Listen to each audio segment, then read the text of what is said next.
Om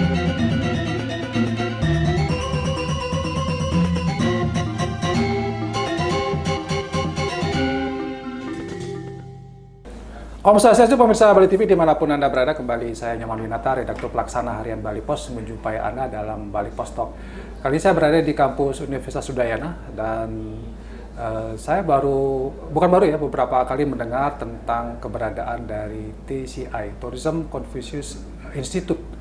Saya penasaran apa sebenarnya isi di dalamnya gitu, dan saya diberikan kesempatan untuk mewawancarai penanggung jawab ya dari TCI Unut ini, Bapak Gusti Ngurah Widiatmaja. Kita sedikit akan mencari informasi apa sih TCI Udayana ini. Kita sapa dulu narasumber kita, Om Swastiastu. Om Swastiastu. Katanya enak, sehat. Luar biasa. Luar biasa. Ya.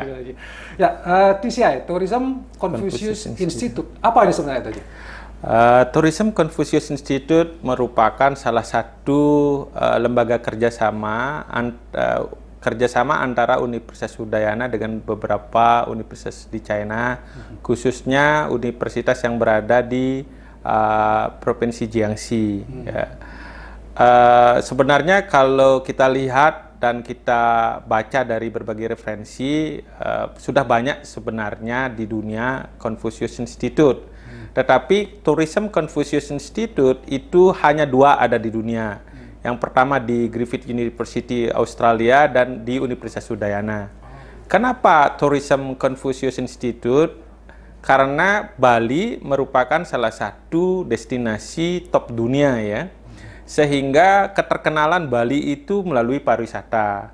Nah, sehingga kami sebelumnya mengajukan proposal ke Confucius Headquarter di Beijing menggunakan penamaan Tourism Confucius Institute. Karena melihat dari latar belakang kenapa Tourism Confucius Institute, karena satu, bahwa Bali dan China memiliki hubungan historis yang panjang, dan hal ini pun kita lihat dari peninggalan-peninggalan sejarah ya, setelah itu dari budaya. Yang kedua adalah data kunjungan wisatawan China ke Bali sangat tinggi, bahkan ada kecenderungan terus akan mengalami peningkatan di tengah pulihnya perekonomian. Di samping juga kita tahu China merupakan salah satu negara secara dari per kapita sangat tinggi ya, dan pertumbuhan ekonominya juga kecenderungan positif. Nah, inilah yang mendasari bahwa universitas sangat membutuhkan lembaga ini untuk membangun kerjasama dan menjadi salah satu program dari Universitas Udayana bagaimana membangun networking atau meningkatkan program internasionalisasi, membawa nama Universitas Udayana di kancah dunia internasional. Oke. Kalau bidang yang dilakukan katakanlah secara real dari TCI ini apa? Itu aja. Ada beberapa program yang kita konsentrasikan karena ini adalah ranahnya universitas ya. Pertama di ranah akademik, ya di ranah akademik juga kita melakukan beberapa program yang sudah kita lalui, seperti misalnya pertukaran pelajar, ya. Setelah itu ada penawaran beasiswa, setelah itu ada intensif program, dan kami sekarang lagi menyusun program 2+2 double degree, artinya mahasiswa bisa ngambil studi 2 tahun di Universitas Udayana dan 2 tahun di Universitas Partner. Di samping juga program tersebut kami juga melakukan kolaborasi riset, setelah itu ada juga seminar, mengundang dari pembicara dari Universitas Partner, begitu juga dosen-dosen dari Universitas Udayana juga sebagai pembicara di universitas di China ya, dan itu pun sudah kami lakukan dengan baik ya. Ini merupakan salah satu terobosan bagaimana membangun kolaborasi dengan universitas-universitas partner khususnya di China. Di samping juga kita juga memberikan yaitu pembelajaran bahasa Mandarin kepada mahasiswa di Universitas Udayana, pegawai maupun dosen, tapi juga kita juga memberikan pembelajaran bahasa Mandarin kepada stakeholders di Bali, dan itu pun sudah kami lakukan secara reguler setiap tahun sebagai salah satu bentuk tanggung jawab moral bagi kita semua, khususnya di Bali, bagaimana menyiapkan SDM Bali itu sendiri. Menyiapkan SDM Bali dalam konteks ini adalah bagaimana mereka siap untuk menggarap katakanlah pasar-pasar turis Cina gitu ya, sederhananya. betul. Iya, iya. Karena kita melihat tren bahwa semakin tingginya volume kunjungan wisatawan ke Bali juga harus dibarengi dengan bagaimana kita menyiapkan SDM untuk memberikan layanan. Nah, selama ini hampir di Bali kita belum menemui universitas-universitas yang menawarkan bahasa Mandarin. Padahal kalau kita lihat kecenderungan market ini sangat besar sekali. Nah, kami di Universitas Udayana sekali lagi punya tanggung jawab moral untuk menyiapkan SDM tersebut. Di samping mempelajari tentang bahasa, tetapi juga bagaimana kita mengenal budaya. Karena ini menyangkut tentang bagaimana mengenal karakter dari wisatawan China datang ke Bali. Saya rasa inilah salah satu bentuk kolaborasi yang kita bangun sehingga kedepannya akan lebih memperkuat hubungan baik itu dari Universitas Udayana dengan universitas di China maupun dari pemerintah Bali khusus dengan beberapa pemerintah di provinsi di China seperti Yunnan, Hainan maupun di provinsi Jiangxi sendiri. Itu aja kalau kita kalau tadi menyebutkan kursus-kursus bahasa Mandarin kepada siapa saja ini yang diberikan? Apa kepada pelajar mahasiswa saja atau hanya kepada tour guide atau kepada siapa saja ini yang sudah dilakukan? Oke. Program pembelajaran bahasa Mandarin kita mengklasifikasi ada dua. Pertama yaitu di lingkungan universitas itu sendiri, baik itu kepada dosen, pegawai maupun mahasiswa dalam program elective subject, terutama pada mahasiswa. Di samping juga kita juga mengempower local community di eksternal ya, seperti misalnya kita sudah melakukan di staf kantor imigrasi Ngurah Rai, kantor imigrasi Denpasar, Singaraja. Setelah itu ada di Bea Cukai, setelah itu ada di Otoritas Bandara Ngurah Rai, setelah itu di Rumah Sakit Sanglah, ya, setelah itu di staf kepolisian daerah Provinsi Bali. Saya rasa ini salah satu hal yang perlu kita tingkatkan kompetensinya, skillnya, sehingga mereka memberikan layanan yang terbaik khususnya kepada wisatawan China. Karena kita tahu ketika layanan kepada wisatawan baik tentu akan memunculkan kepuasan dan harapannya bagaimana wisatawan merasa loyal untuk tetap datang berkunjung kembali ke Bali. Di imigrasi misalnya itu kan frontliner ya. Iya, ketika frontliner ya. Wisatawan datang dari China itu ketika frontliner imigrasinya paham bahasa Mandarin atau bisa berbahasa Mandarin tentu akan sangat pelayanan jadi sangat luar biasa gitu ya. Betul. Termasuk juga rumah sakit tuh aja ya. Iya. Rumah sakit perlu diajarkan juga. Iya.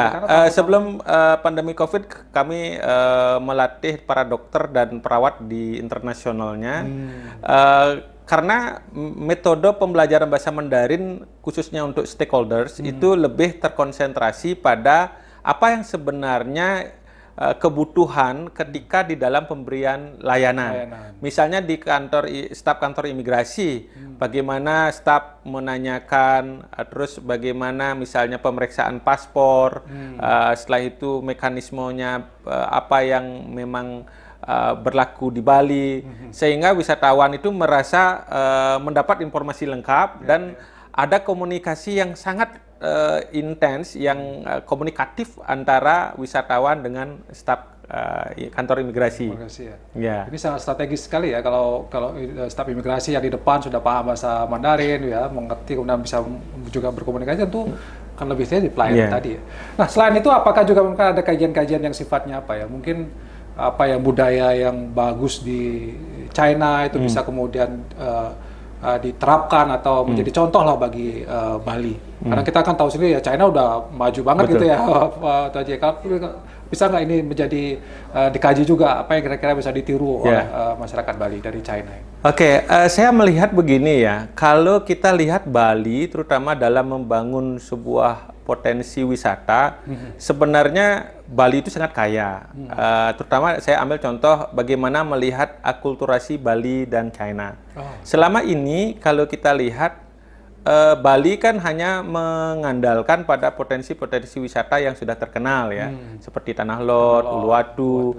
Padahal kalau mau jujur ya, bagaimana kita bisa mengeksplorasi terhadap potensi akulturasi Bali China. Kita sangat banyak memiliki potensi, misalnya kayak Balingkang. Ada kenapa cerita Jayapangus, Kancingwi itu kan secara storytelling kita bisa eksplorasi dan itu menjadi potensi wisata.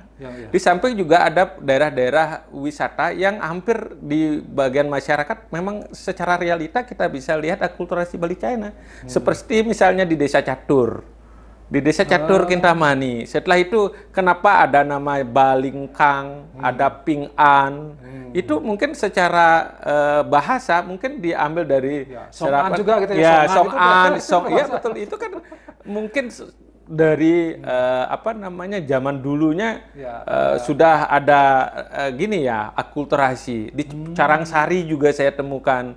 Itu merupakan salah satu potensi-potensi yang perlu kita eksplorasi. Kalau saya juga sangat concern di lembaga ini menggarap bagaimana membangun diversifikasi produk, terutama akulturasi budaya Bali China itu kita eksplorasi dan wisatawan China itu datang ke Bali tidak hanya mengenal potensi wisata yang sudah terkenal, tetapi coba secara historis kita ungkapkan memang ada hubungan sejarah panjang, saya rasa pasti akan menarik. Dan itu akan menjadi salah satu potensi wisata baru yang selama ini belum tereksplorasi. Dengan adanya lembaga ini, saya sangat berapa kali juga kita melakukan penelitian, pernah juga mengajak mahasiswa dari Tsinghua University ke Carangasari untuk melihat secara realita memang benar secara historis ada hubungan akulturasi Bali China itu sendiri. Saya rasa kalau dilihat dari segi potensi sangat besar. Artinya itu yang bisa dieksplor kemudian dijadikan sebagai daya tarik wisata ya, sehingga wisatawan China bisa datang ke sini dengan jumlah lebih banyak lagi. Ya, betul. Nah, apakah ini juga sudah disampaikan mungkin kepada stakeholder, pemerintah dan kalangan pariwisata? Ya, kami sebenarnya tidak bisa berdiri sendiri ya. Inilah perlunya kita berkolaborasi, terutama dari sudut pandang akademik. Kita punya ranah terutama di universitas, ada pemerintah juga selaku policy maker yang punya kapasitas dan kewenangan besar ya untuk menggali lebih potensi-potensi di daerahnya, sehingga kita di dalam membangun kolaborasi ini kita tidak bisa jalan sendiri-sendiri. Kita harus berkolaborasi, di samping juga desa yang punya potensi juga peran aktifnya sangat diharapkan dengan pemerintah. Begitu juga travel agency atau para guide juga mulai memperkenalkan potensi-potensi daerah tersebut sehingga wisatawan itu mengetahui lebih. Di samping juga menggunakan media online kan. Ini kan merupakan salah satu cara bagaimana memperkenalkan potensi-potensi yang selama ini belum tereksplorasi dengan ada media digital yang saya rasa sangat mudah kita bisa akses sekarang. Saya rasa inilah caranya bagaimana mengeksplorasi ini. Kalau kita tidak kenalkan, mereka tidak akan tahu. Nah, ini kan tugas kita bersama kan. Secara akademik sudah layak memang menjadi sebuah potensi. Tetapi kan ini harus dibarengi dengan peran masyarakat, ada pemerintah, ada juga pihak agen perjalanan yang juga ikut harus terlibat. Saya rasa ke depan akan banyak kok melahirkan sebuah diversifikasi produk wisata itu sendiri. Karena Bali memang perlu diversifikasi. Wow, sangat perlu. Ini masalah. Kalau gini-gini aja itu. Iya. Ini kalau misalnya tidak ada inovasi di dalam membangun diversifikasi produk, itu kecenderungan bahwa length of stay-nya akan terus turun. Ini kan ibaratnya wisatawan the first and the last jadinya. Apa sih yang baru dari Bali? Nah, ini perlu eksplorasi lebih. Dan ingat, China potensi pasar. Wah, sangat besar sekali. Oke. Sukses banget Haji atas ini ya. Terima kasih. Memberikan kita gambaran tentang bagaimana TCI Udayana ini punya peran yang cukup besar juga tentang bagaimana membangun pariwisata, terutama karena pariwisata merupakan sektor andalan Bali dan China merupakan pasar wisatawan juga yang cukup besar. Mudah-mudahan ini bisa digarap lebih jauh lagi sehingga bisa memperkuat pariwisata dan memperkuat ekonomi dan juga mesejahterakan masyarakat. Demikian Bali Post Talk kali ini. Saya ucapkan terima kasih atas perhatian Anda. Saya tutup dengan Pramosanti. Om Santi. Terima kasih, sampai jumpa.